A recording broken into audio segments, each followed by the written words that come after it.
It's now time for Punted, a podcast discussing the very latest in all things racing, including tips, giveaways and laughs. Here's your hosts, Scott McKinnon and Nathan Kendrick.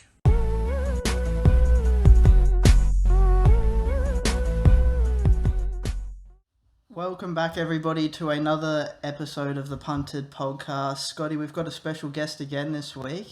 Jim Clarke. Jim Clarke. Yeah, Jim Clarke of Clarke Bloodstock. So thanks for joining us, Jim. No worries, guys. Nathan, Scotty, good to be here. And I've been following you on social media the last sort of 6 to 12 months, Jim. And you've been pretty busy. You've been overseas at the Keeneland sales, you've been over at the Tattersalls sales, and obviously Magic Million sales and English sales over here. So work's keeping you pretty busy? Yeah, it's been flat out. It's been a busy 12 months. Most of my work has really tended to be here in the domestic market, but I did used to go overseas a bit, probably a couple of times a year, and obviously during COVID that'll stop. But last year I got over to Kentucky and Breeders' Cup and the mare sales there, and over to the UK a couple of times as well, so it was good to get out and about again. Yeah, and for those who don't really know the job of a bloodstock agent, can you just give us a bit of a rundown of what you do and what your role is as a bloodstock agent? Yeah, for sure. So I guess as agents, we're really conduits for people wanting to get into the game or buy horses or sell horses. It's no real difference, I guess, to being a real estate agent in the housing market. Our expertise is sort of based on experience in the industry, working in training stables, on stud farms, being quite involved in matings of horses, stock selection, whether it be race horses or breeding stock, and brokering deals for people wanting to buy and sell. So it's pretty all-encompassing. You do have touch points across every part of the industry. I guess no agent operates in the exact same way, but probably for the most part, 80% of my work would be as a buyer's agent as opposed to selling. A lot of the horses are sold through auction houses, but really a talent scout looking for race horses or broodmares for people. Yeah, Jim, I guess, how did you get your start really with horses? Because they're not easy to run into. I guess when you run into them, you're stuck with them for a long time. How did you get into the industry? I got into the industry when I was young. I grew up in a town called Chinchilla, about 4 hours west of Brisbane. My father's family in particular, were always quite keen on horses. They had cattle, small cattle properties, and we had a hobby farm as a child growing up, and I guess a lot of family into it. My grandfather was the local dentist in Chinchilla, and he trained a few horses out of his backyard as a bit of a hobby. And my uncle rode as an amateur. He won 2 Corinthian handicaps in Brisbane, which is a big amateur riders race.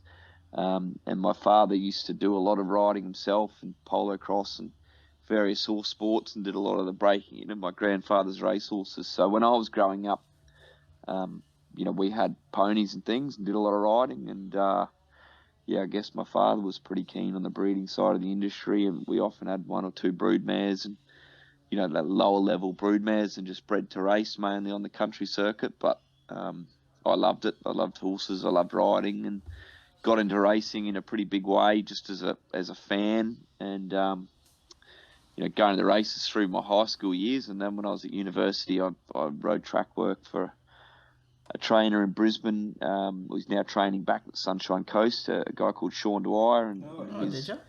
Heyday.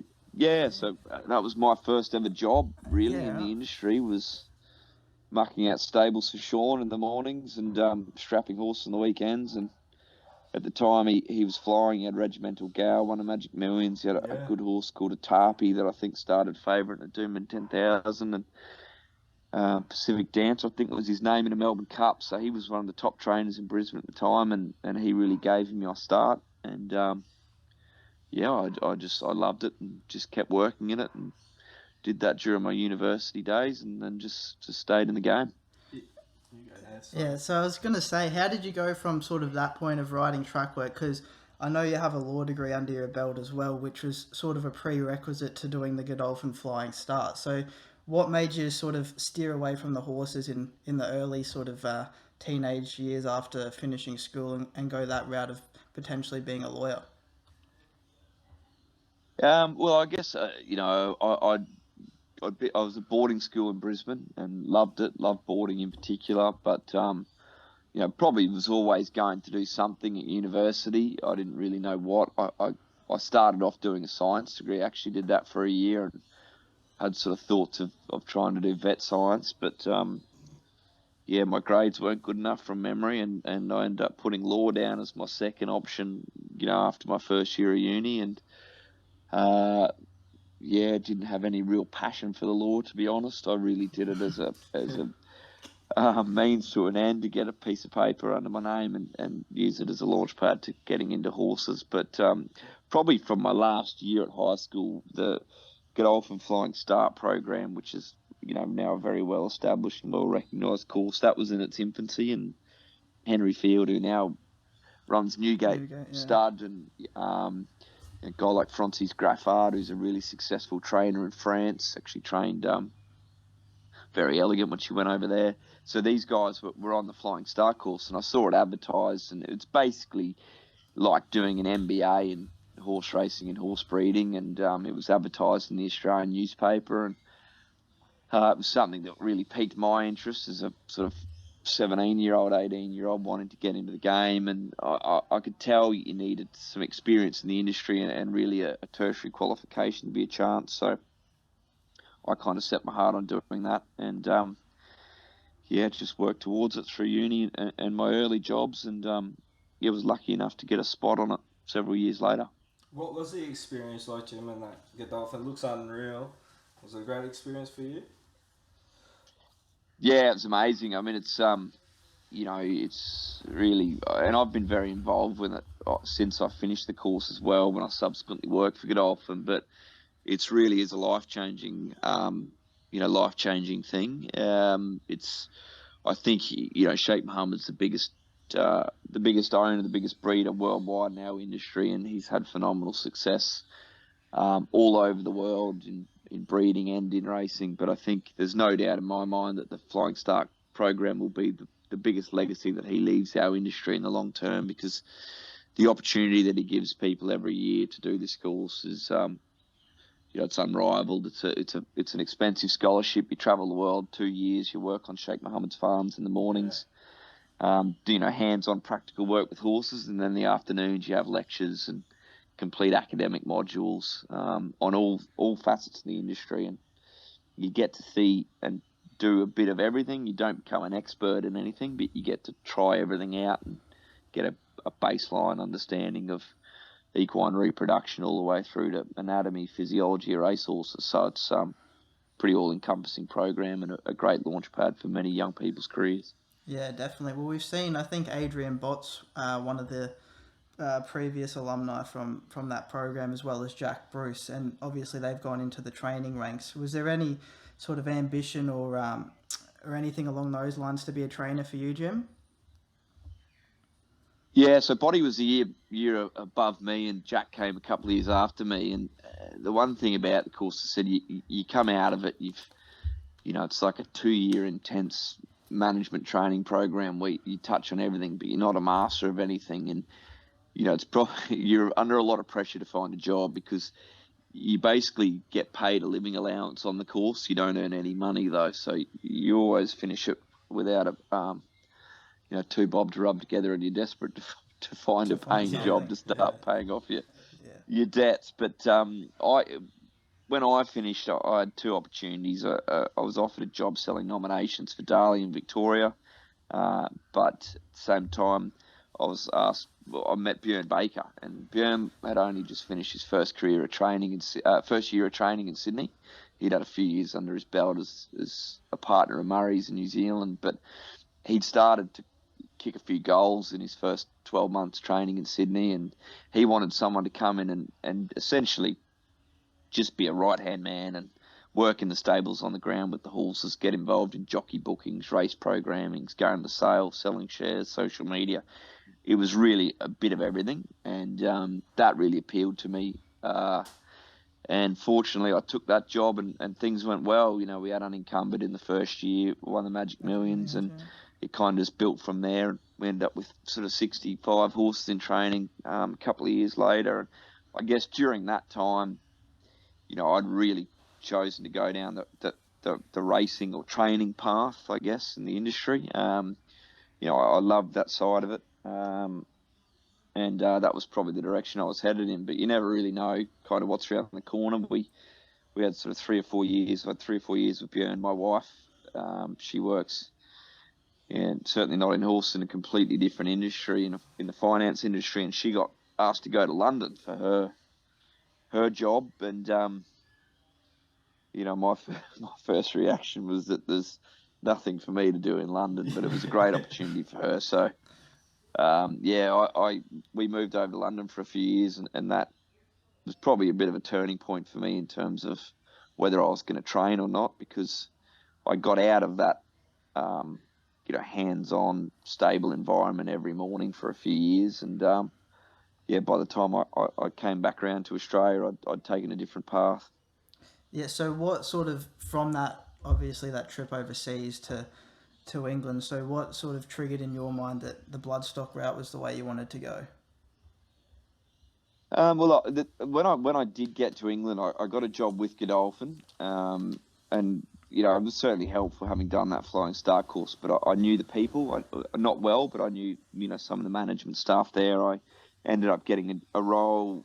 Initially, it was a sort of broad marketing brand development role for Godolphin, where I was, you know, involved in all sorts of weird, wonderful things to do with Dubai and Sheikh Mohammed's sort of passion for racing. But after sort of 12 months, I ended up working directly for John Ferguson, who was the chief executive of Godolphin. He'd been Sheikh Mohammed's sort of right-hand man for 25 years on the horse front. And I moved up to Newmarket, just outside of Cambridge, which is the home of British racing, and worked for John for probably 3 years in a really broad role. And it was a very different role to what I was doing in Sydney as a sort of racing manager, assistant trainer for Björn. I was very involved in stallions and broodmare populations and, you know, acquisitions of horses at a high level. You know, during those few years, we bought Harry Angel as a horse in training. Yeah. He won a couple of Group 1s, and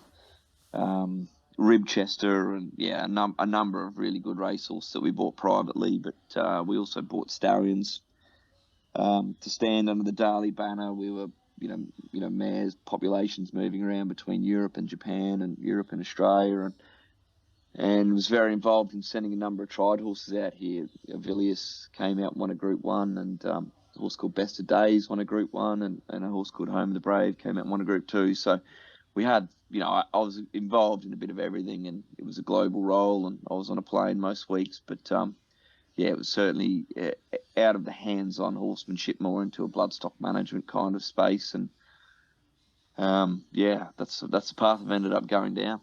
Yeah, you've obviously been around a lot of good horses, Jim. In recent times, your old mate Bjorn Baker trained a Group 1 winner, Arapaho. That would have been a big thrill for you too. Yeah, it was huge, yeah. So, you know, when I came back and started on my own as an agent, it was sort of stepping into the unknown. I guess the timing was probably, you know, worked in my favour a little bit too, because Bjorn, he'd stable and his success had grown while I was over in Europe. And when I came back, he was looking for someone to give him a hand, you know, identifying horses to purchase for the stable. So that was my first client, I guess, as an agent. And we had a yearling season together and started buying a few tried horses from Europe. And Arapaho was one of our first overseas purchases, and he took a while to get into gear. He showed a little bit early on. He had a couple of runs at, you know, his first prep. He ran midfield in that race called the Coast that was actually on last week at Gosford. Yeah. But he was a long way away from winning a weight for age mile quarter Group 1, that's for sure. It's a funny story, actually. He had a couple of preps. He came back in and he trialled a couple of times and was pretty plain. He sort of wasn't trialling all that well, and Björn tipped him out. And we were a long way behind. I mean, in terms of these European acquisitions, he wasn't the most expensive horse. He did have very good form in France, but he was sold during COVID, and he just ended up in an obscure sale in Arcana at the end of November. But yeah, we were a long way away from being in front on him, and he tipped him out and brought him back, and he had a couple of runs. And I remember he said to me he'd run third or fourth in a Musselbrook Cup. Yeah. And then he ran him in the Tamworth Cup. And he's not much of a tipster, Bjorn, but he said to me, he said, this Arapaho is running the Tamworth Cup. He said, they won't beat him. He's 25-1. Just get as much on as you can. He said, you'll be able to pay a house deposit off if you have enough on. So he's dead set declared it. And he was 25-1. I reckon he shortened from 25s into 21s or something. And he jumped, sat third defence, did no work, box seated, got to the corner, gap opened up, the heavens opened up, and he literally just stopped and fell at the back of the TV screen. The ambulance beat him home. So he's dead set tailed off, and the only time he's ever told me to back one. And he said, oh, well, that didn't work out. So he sort of ended up, not as a forgotten horse, but he went to Hawkesbury then, and he might have run fourth on a track with a bit of give in it. And then he was still 50-1 that day, 50-1. And then he ran him on I think it might have been at Rosehill or Randwick, on a bog track, and he literally won by 10 at 30-1. And of course, I didn't have a cent on him that day. And that sort of set him off on a bit of a streak. He went up to the Caloundra, ran second in the Caloundra Cup. He won the Grafton Cup and sort of worked his way back to Sydney, won the Premier's Cup. And I think he was 14th up or something in the Melbourne Cup by the time. I was going to say, he went around the joint, mate.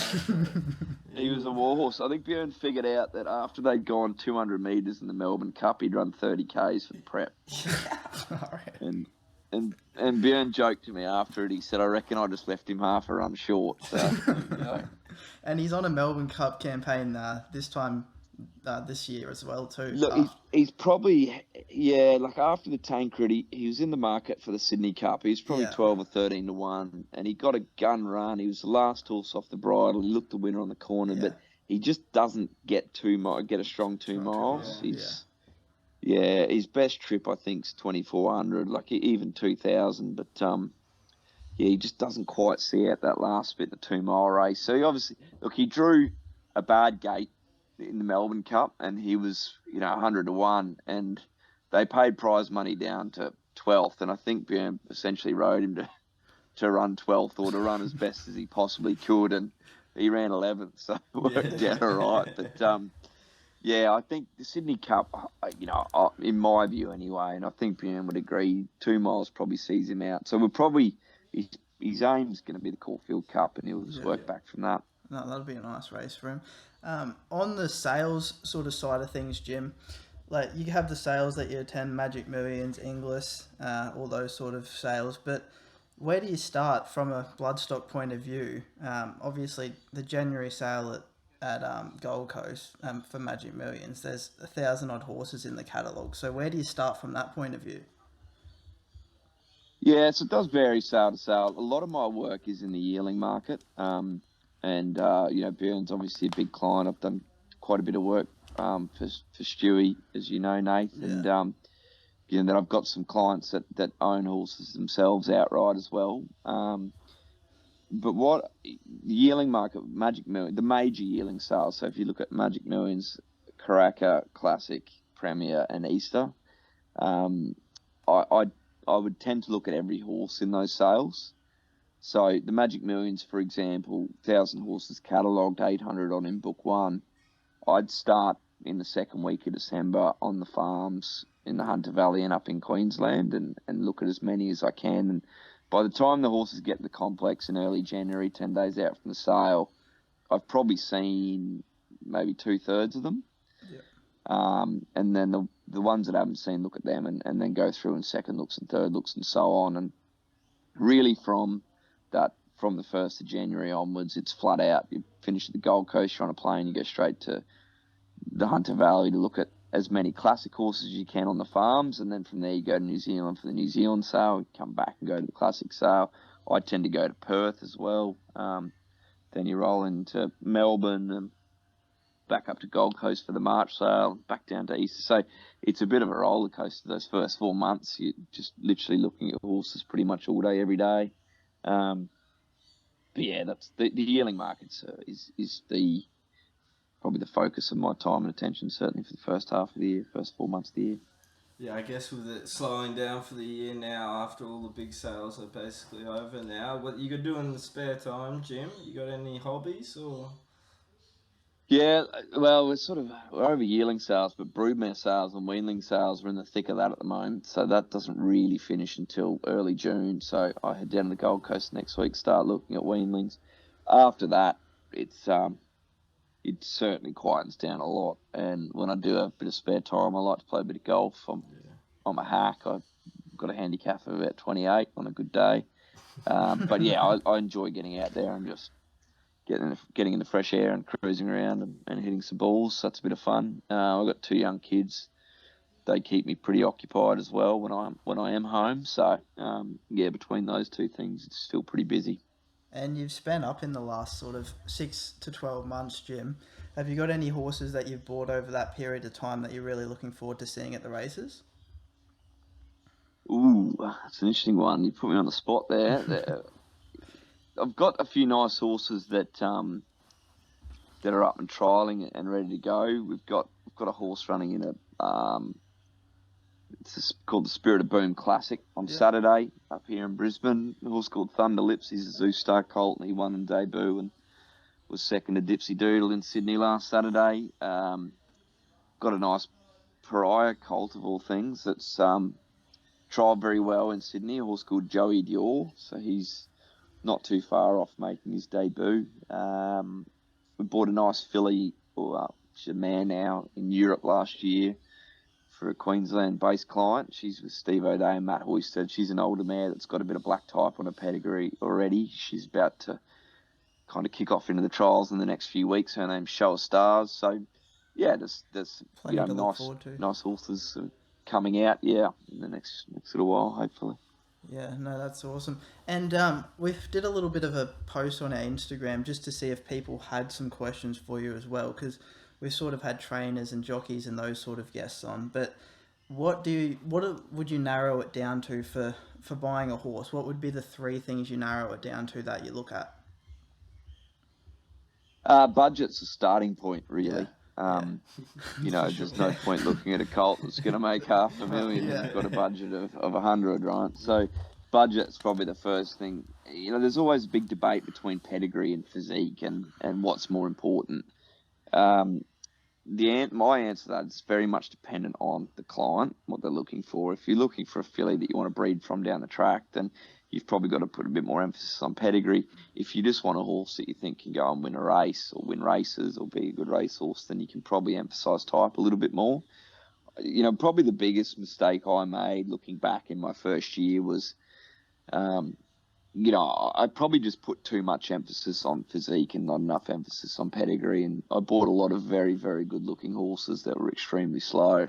Looking back on that now, there's still good looking horses, but there's 5 Dans on the page and there's no black type horses, and they're by a stallion that's sort of 1% stakes winners to runners. And you look back at it now and you think, how could I have ever made that mistake? But I probably have leaned back a little bit more towards pedigree over the last few years, just because, I think it's the one constant in our game. Horses from good families, they just keep popping up, and it very much depends who you're buying for. Like, I have to be quite strict on confirmation, and the reason why is because Björn's quite strict on confirmation when I'm buying yearlings for him, his stable. If he ever has problems, it's with knees, so we're very strict on knee confirmation in particular. But other people train on different tracks and train in different ways, would be far more forgiving on certain things. So it depends on budget, who you're buying for, and what the purpose is. But I'd say as a rule, I'd be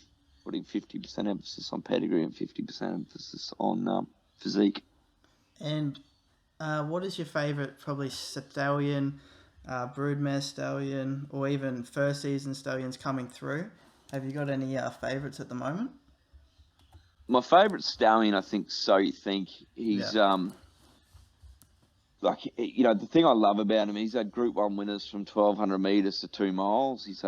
His fillies have been equally as good as his colts, so there's no sex bias, and some people do believe there has or can be a sex bias, particularly with that high chaparral stallion line. But, he's a very, very good stallion.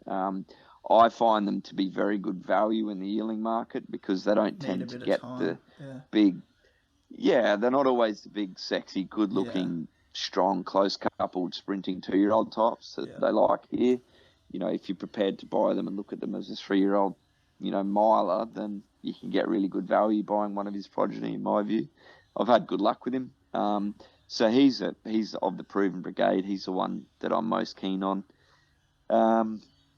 The first season stallions is always a bit of a tricky one. You know, I piled into Written By last year, and you know, at the moment, the ones I've bought, we haven't had any runners. We've got one nice colt that's showing plenty of promise, but he's a fair way down the first season stallion table at the moment, behind horses like Justify, which I wouldn't have been overly keen on. So I tread very carefully on the first season horses, the young horses. Of the ones with weanlings this year, I'd like the Farnhams that I've seen, but it's a very small sample size, so it's probably hard to pin my mask to anything this early. But yeah, I'd probably certainly have a bit more of a preference of proven horses than unproven. Now, Jim, we're a punted podcast, obviously. Are you any good on the punt?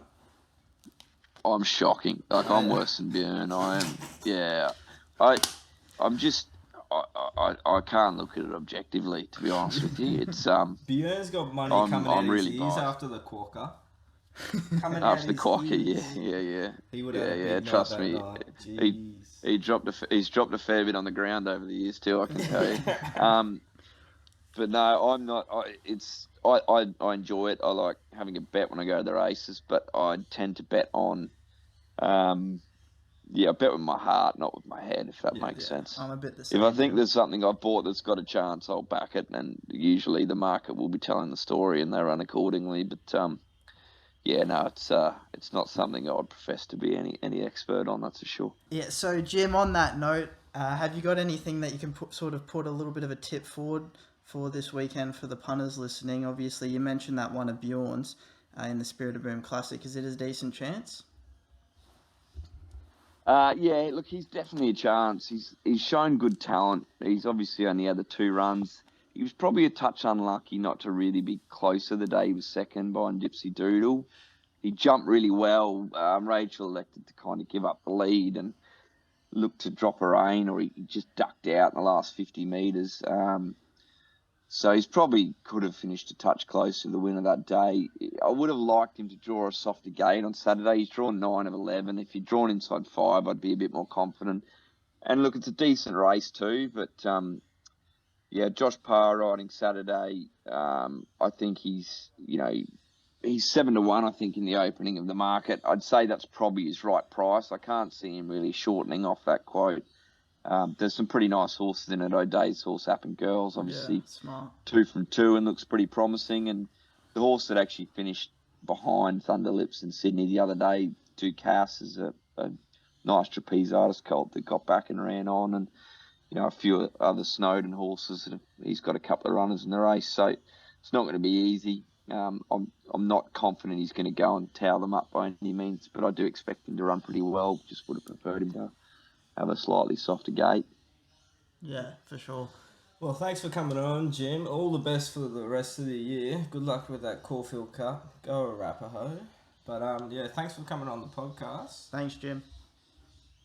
No worries. Thanks for having me. Appreciate it. Awesome. Thanks, See you, mate. Bye.